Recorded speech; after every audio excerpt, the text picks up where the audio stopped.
get some expansion on the final fate of Dokes. What are we going to do about Lila? And the Lila trying to get Angel sent to prison storyline. What did you guys think of this episode overall? I thought this was pretty good. I think there was a lot of tension and suspense, and the story really weaving itself together. Finally, more parts of it coming out, and I thought there was definitely good stuff. I was pretty engaged with it, so I enjoyed it.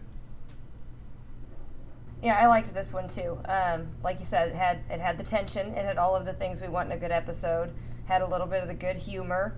A lot of stuff going on, a lot of balls in the air, a good setup as we're finishing out a season. It was a very good episode. The scenes between Dexter and Dokes alone were worth it. It's just one of those episodes that's so frustrating at the end because you want it to keep going, and it's just like cliffhanger. Yeah, just like last season, I think it has a really good cliffhanger into the season finale. The payoff for that cliffhanger we'll get into when we talk about the next episode. But yeah, it definitely has a great cliffhanger at the end that makes it hard in today's age where you have all the episodes. It's hard not to just go ahead and watch episode 12 right after it. So the episode opens with the blood theme with just an exterior of the cabin. Dexter's voiceover reminds us that Dexter just found out that his killing led to Harry's suicide. Dokes begins to play devil's advocate about whether or not killing Dokes would make Dexter feel better. Dexter says that Harry's code his whole life is bullshit. Dokes says it's only a matter of time before Dexter hurts someone who matters to him, like Deb, Rita, or the kids, which kind of harkens back to that episode where Dokes went up against another special forces guy that had snapped and killed his wife. The phone rings. Dexter goes outside and takes the call. Calls from a doctor. Lila has listed him as her emergency contact and is in the hospital. Dexter leaves, telling Dokes that he's going to finish framing him and then send the FBI, and Dokes renews his efforts to break out of the cage. Yeah, Dex was really resistant to that. I was surprised that he went ahead and went in spite of the doctor said, there's some legal issues or something to that effect, and surprised that Dexter went ahead and went, but I'm sure he was pretty curious to see what the hell Lila was up to. It's such a Lila scene to ruin something as wonderful as that scene between Dokes and Dexter. She ruins everything! Every good thing. Hey, she's just a friend who's relying on someone to be her emergency contact.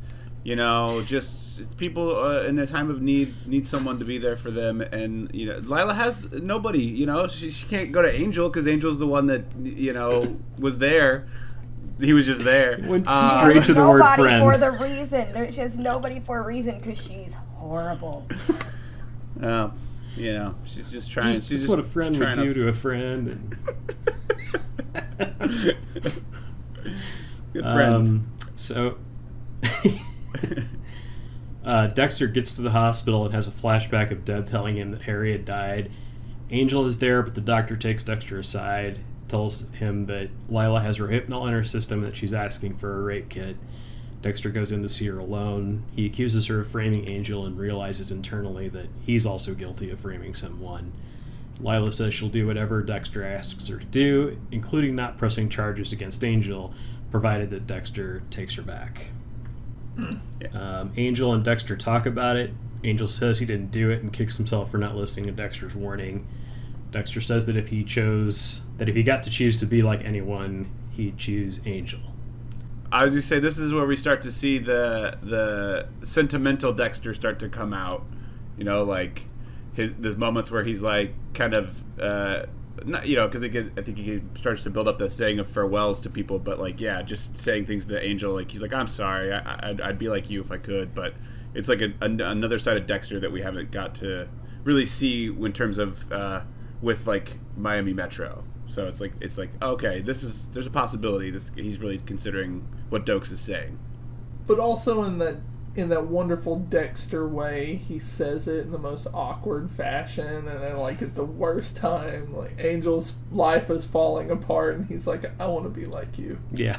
And Angel's just like, thanks, Dexter. Okay. Yeah. But he also right. starts it off with, like, if I could be, like, a real person, like you're some robot. And it was just so awkward and wonderful. I loved it. Deb and Lundy are having a playful argument about getting to work on time. Lundy's boss calls Lundy in for work. And at Miami Metro, Lundy's boss, whose name is Adams, and he's played by Jonathan Banks from Breaking Bad, and Linda's film about menstruation. If you don't know what I'm talking about, go ahead and YouTube search Linda's film about menstruation and have a laugh about Jonathan Banks in his first ever role as an actor. But they've found a gas station with footage of Dokes. Back at the cabin, Dokes is kicked through a cage wall and walks out with a few bottles of water. And 2 detectives show up with a warrant for Angel's arrest. Deb pushes back. Captain Matthews says he's sure that Angel will go peacefully. Angel reiterates to Dexter that it isn't his fault. Which, the way he says that, where he just randomly says, Dexter, it's not your fault, like, he obviously thinks it's totally Dexter's fault, because nobody really thought it was Dexter's fault, so you said that. The truth is, there's a scene cut where original Cody comes in, looks at Dexter, and says it's all your fault. I think Dexter takes blame for it. I think he was kind of going into that in the hospital that, but I think more so it's Angel reiterating that, Dexter did try to warn him off of Lila, and, he's in this boat because of his own mistake. Yeah, it's totally Angel's fault. And Lila's, because she's It's horrible. mostly Lila's fault, but it is like this much of it's Angel's fault. Yeah. Right. I mean, it's all, it's 99% Lila, but if you have to blame someone else other than the horrible person that is Lila, it's Angel was warned. Well, what about that drug dealer that sold her the Rohypnol? Yeah, if we're going to play the blame game, let's just go back to season 1 and blame Rudy for everything, okay? Because I think we're pointing all the wrong fingers in the wrong directions. Lila is just a unique soul looking for her soulmate, and she found a friend in Dexter. And friendship. So, God bless her. No, I want to hear "You Got a Friend in Me" over this scene. just a montage of Lila's face. You got a friend in me. Rita calls with a stalled car. Dexter agrees to come get her. Dokes is wandering through the Everglades and nearly walks into an alligator. He hears a motor and sees a boat. He flags it down. He says he's been held for several days at a cabin and that he's police. And the men knock him out. Yeah, I don't think you're ever supposed to tell anybody on a boat in the Everglades that you're the police. I think it's like a thing in Florida that you don't do that, because clearly there's a lot of smuggling going on. Yeah, telling them he was the police was a very Miami Metro move. Yeah. Well, and the cabin thing, too, because it turns out those guys are looking for the cabin. They're more people from the cocaine, the cartel or whatever it is that was shipping cocaine to Jimenez in the earlier episodes. So they're still looking for whatever their 20 keys of cocaine that Dexter still has. Yeah, it's like Dokes was eating a shit sandwich inside of a shitstorm, right? That was that moment. It's like, oh boy, you can't get any better than that. Yeah, he may as well have just knocked himself out. Hey guys, donk. Deb and Lundy talk about why Adams has showed up. He's convinced that he should have gone. Adams is convinced that Lundy should have stopped Dokes by now. Dexter tries to convince Rita to take the kids out of school the next day to go out on his boat just one more day. Then Dexter returns to the cabin with food for Dokes, but sees that he's escaped. He steps out of the way as Dokes is led back toward the cabin by the guys that knocked him out. Dexter signals to Dokes to be quiet. He then leads one of them away so Dexter can knock out the other. Dexter comes around and shoots the other guy. Doak says that they were there for the drugs. He says they would have killed him after he loaded up the cocaine, and thanks Dexter for coming back. They dump the bodies, and then Dexter puts Doak's back in the cage. Which is super awkward, you know? Just like Dexter says. Yeah, he even says this is going to be awkward. But that is such a great scene to see how this flips around, that, you know, they're in this cat and mouse game, then all of a sudden they really have to depend on each other, and, you know, Doak's is like, damn it, really?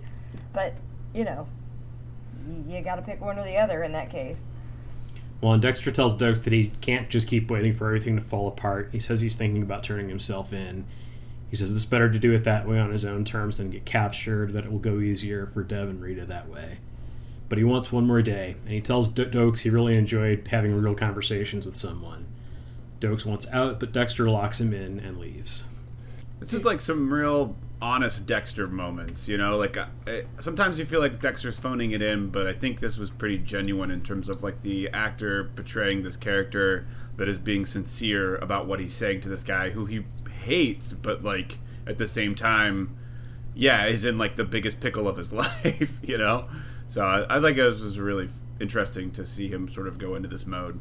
Yeah, that's I think what I liked the most about this episode was just when Dexter kind of became resigned to the fact that this was the end for him, and, you know, he's just kind of at peace with it in a way when he's just working through saying his goodbyes and coming up with his plan. It is a whole different level of sensitivity to him, and just really, really liked the way that was played. It was also super, like, disconcerting about the people there. I mean, I know it's Miami Metro, so they're not the most observant ever, but he's dropping all kinds of suicidal language. Like, one last day, please sign these papers so if something horrible happens to me, you know, just... Yeah, he was kind of showing every sign of the checklist of, you know, when to intervene, and nobody is really going down that route except, like, I think Doakes is the only one who even has that concern. Exactly. And how is nobody else thinking he's suicidal? Because that's exactly what it sounds like. Yeah. Well, if he'd have showed up with donuts, everything would have been fine. So they were like, yeah, something's got to be up. No donuts from Dex. Yeah, I think everyone's too concerned with whatever's going on with them because the Bay Harbor Butcher thing's heating up, and Angel's being arrested for sexual assault or whatever it is Lila's decided has happened, and Dexter calls Deb and asks her to sign some papers. Deb's going out for a drink, so Dexter reschedules it for the morning. LaGuardia stops Captain Matthews back at Miami Metro. She thinks she can prove that Doakes is innocent if she takes a day off. Matthews says no, but she says it wasn't a request. Angel, Deb, and Masuga are drinking tequila made from pumpkins. According to Deb, it's gross. Angel says he can't explain the roofies or the rough sex. Masuka says he can't believe that none of them noticed they had a killer among them, and then apologizes to Deb, who dated the ice truck killer. Yeah, he always knows what to say. You know, you always count on Masuka to say something completely inappropriate. He did have a wonderful line earlier in the episode where they show the gas station picture of Doakes, and he's like, I can't believe it. $3.49 for regular. His one redeemable line. He also said earlier in this same scene, when Angel was saying he couldn't explain the roofies or the rough sex, he's like, rough sex? No one said anything about rough sex. Angel's like, she asked for it, man. She wanted it. So. And you know Masuka wouldn't have dropped it then. He would have been asking for a lot more details. Like how rough, what positions. Yeah, he wouldn't have stopped right there. That was not true to character. Yeah. Dexter goes to Lila's and asks her to drop the charges against Angel. He says that after tomorrow he'll be out of reach for her. Deb tells Lundy about how stupid Dexter and Angel were to get involved with Lila. She asks Lundy to do a search and find out more about Lila's past. There's no record of Lila Turney in the FBI database. Deb says that sneaky bitch, she's using an alias. They take Angel's microwave to Masuka to run for Prince. I want to point out something. Yes, Deb said she's using an alias, but it was after after Lundy had to lead her to it because she's part of Miami Metro. She's a terrible cop. Yeah, he's like, and what does that tell you? Yeah. Like, come on. Come on. Sound it out. It's a fake name. And there it is. Yeah, it's basically like watching a Jedi Master and a Padawan, and it's just like he's feeding her all of the good stuff that she needs to know. But it's like, when he's gone, what's she gonna be able to do? Like, is she gonna be able to come up with that stuff on her own? I don't know. It's debatable. Maybe more like a teacher with a kindergartner, though, because that was so basic. That Yeah. was a little more basic, like a Jedi and Padawan. Who's going to give her animal crackers when Lundy's gone? Yeah. It is like Right. the one thing that you do as like the most basic of cops is identify somebody, and she couldn't Right. do it. So, Well, and then they take Angel's whole microwave to Miami Metro, which is like, no, you don't need to do that either. Yeah, you can just lift the prince. yeah. Not sure they know that. Well, if Just take Masuka's in Masuka charge, yeah. Right, that's true. Dexter shows up with a notary and his will for Deb to sign. Dexter invites Deb over for steaks. He has something he wants to talk to her about. LaGuardia calls Lundy from Haiti. She says Dokes wanted the blood slides analyzed. Lundy is interested and asks for more details. Dexter, Rita, and the kids get onto Dexter's boat. Lila is watching from a Jeep in the distance. She goes into Dexter's van and steals his GPS. Thief. The kids do some fishing. Dexter tells Rita that she and the kids are important to him no matter what happens to him. Rita thinks the conversation is about the state of their relationship. He gives Rita the papers for the van, and that's sort of his, like, saying goodbye to Rita in the kids scene. This is another scene where they're just missing all these signs. He's giving away his entire life, and he keeps referring to it as like one more day. Yeah, it's all very troubling. It's weird anyway that he has the van, because he bought the van on impulse in season 1 from that guy that he ended up killing, and so he has the van. But earlier in the season, that drug guy that used to work with Paul came and stole Rita's car. So he got Rita a car from the motor pool and then never took it back. So the car that breaks down is the car from the motor pool, and he's just never, like... he's never just, like, given her the van and taken another car from the motor pool, which he's allowed to do, apparently, because Miami Metro keeps no logs of those things. Right.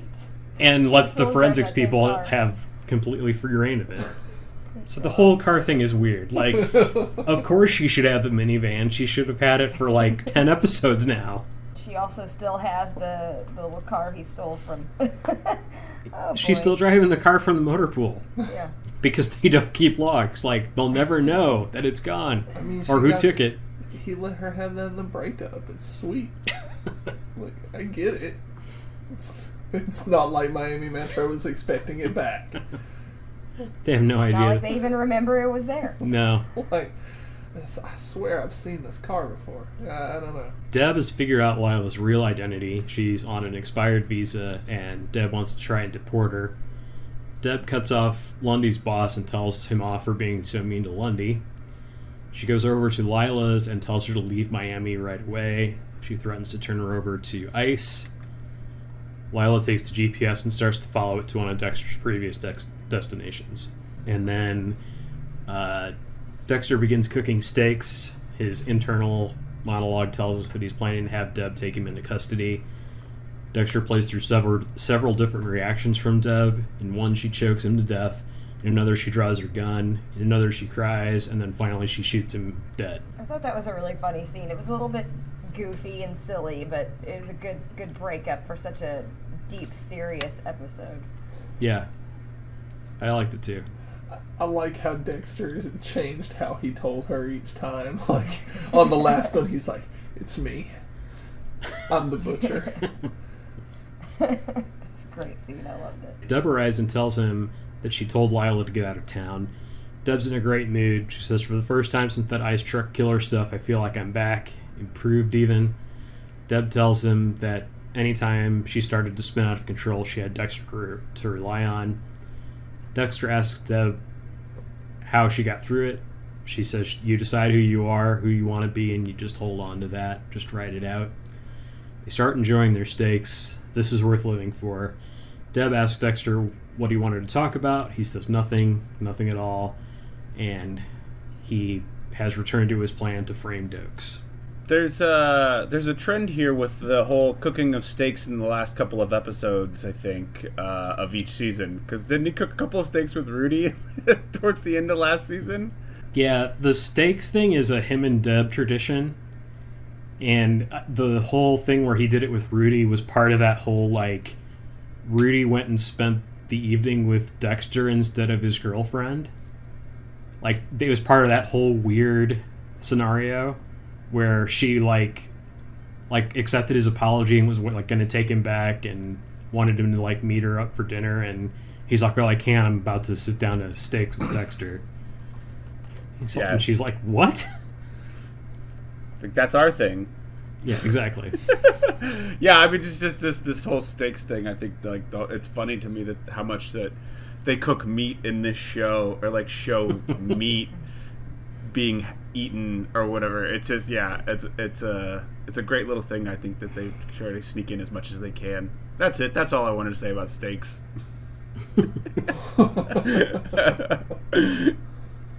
No, it was a good moment though, because it's like Deb's opening up, and she feels confident, which is great, and this is like a nice moment for him to sort of have a realization about the fact that there's multiple people that care about him, you know, Deb, but Rita and the kids, and like this is a sort of a very psychological but also emotional episode for Dexter in terms of all of the stuff that he's going through, and I thought this was a really nice way to sort of pull it all together and like put the bow on the package and be like, yeah, it's Deb, you know, she's your sister.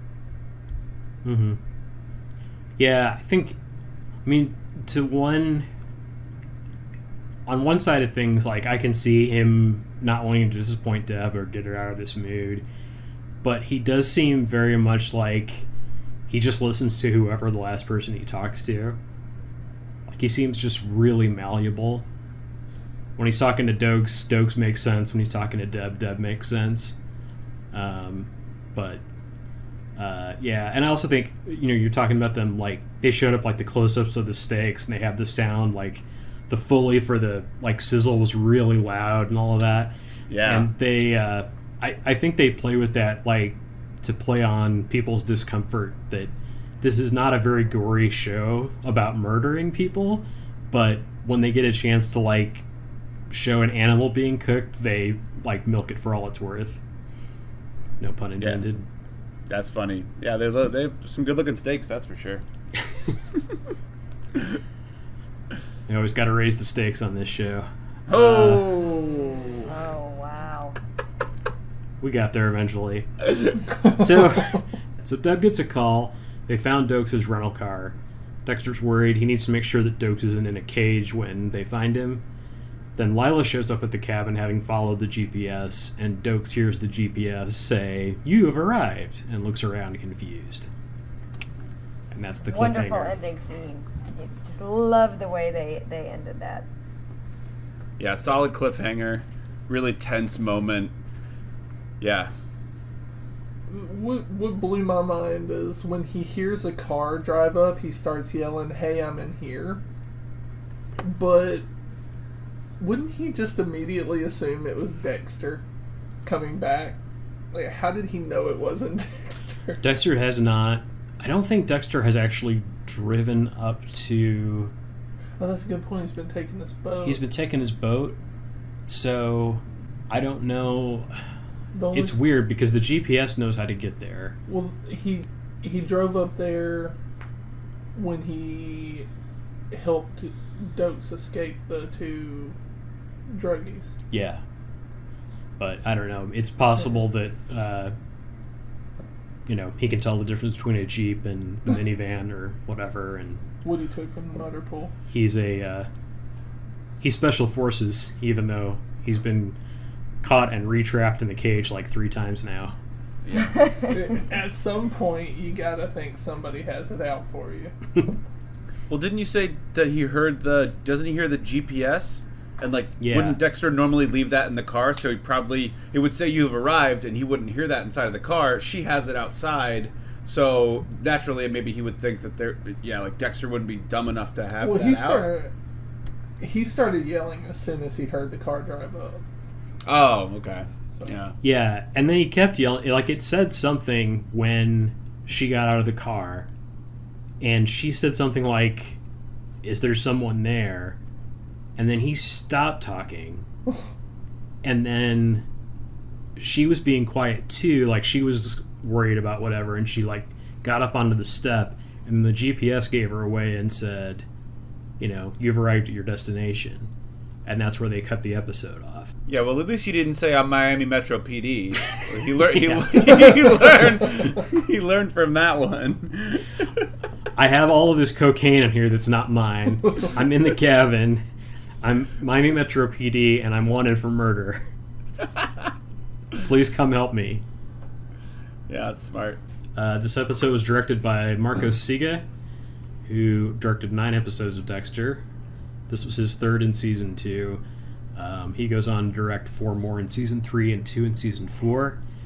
And after Dexter, he worked on The Vampire Diaries and The Following. This episode was written by Scott Buck and Tim Schlottman.